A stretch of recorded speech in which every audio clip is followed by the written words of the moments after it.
The Last Word is a cult classic, and also one of my favorites. Once you get all the right ingredients, it's actually quite easy to make as an equal parts cocktail. You're going to start with some dry gin. You'll also need some maraschino liqueur. Make sure you pronounce that like a good Italian.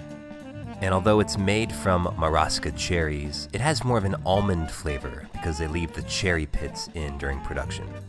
You're then going to cross the border into France for your green chartreuse. This is a French herbal liqueur from the 18th century made with over 130 herbs, plants, and flowers. And finally, some fresh lime juice.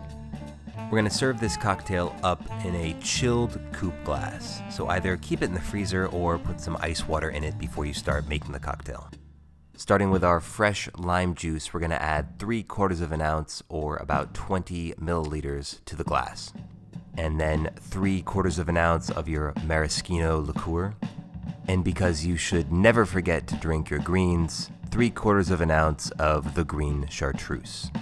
And finally, take your gin, and we're going to add, you guessed it, 3/4 of an ounce. Add ice to a shaker tin, and we're going to shake this cocktail for about 15 seconds. In the meantime, let's talk a bit about the history. Cocktail historians have traced the origins of this drink back to a private club in Detroit called the Detroit Athletic Club. It's believed it was first served in 1916, slightly predating the Prohibition period. The price was 35 cents per drink, which was the most expensive drink on the menu. It then faded into obscurity until 2004 when it was resurrected at the Zigzag Cafe by Murray Stenson in Seattle. The Last Word is often considered to be Seattle's biggest contribution to the modern cocktail revival. And once we're done shaking, we're going to double strain it into our chilled coupe glass. This drink also has several variations, the most famous of which is called the Final Ward, which swaps out the gin for rye and the lime for lemon. This was created by Phil Ward of the Pegu Club in New York City. So let's try this one out and we'll give it a taste test comparison. So again, we're swapping out the gin for rye and the lime juice for lemon juice.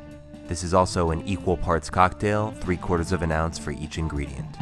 Give it a shake, double strain, and we can already see a pretty stark difference in the color. Alright, enough jibber jabber, let me get my lips on this. First we're trying The Last Word, and this is a really bold cocktail. I love the flavor combination of the herbal chartreuse and the maraschino liqueur. It's super bright and tasty. Next we compare that to the Final Ward. I actually think this is a bit of a smoother cocktail. The rye whiskey stands up a little bit better to the bold chartreuse and maraschino. Of these two drinks, I'd slightly prefer the Final Ward. Either way, this is a great cocktail. Highly recommend you guys give it a shot. But there's another variation of this cocktail that I think is fantastic. And there's actually a trick I often use with cocktails that tends to work out pretty well. I've uploaded a bonus video to my Patreon supporters as a thank you for supporting the channel. If you'd like to support Cocktail Chemistry, consider a small donation on Patreon. Cheers, guys.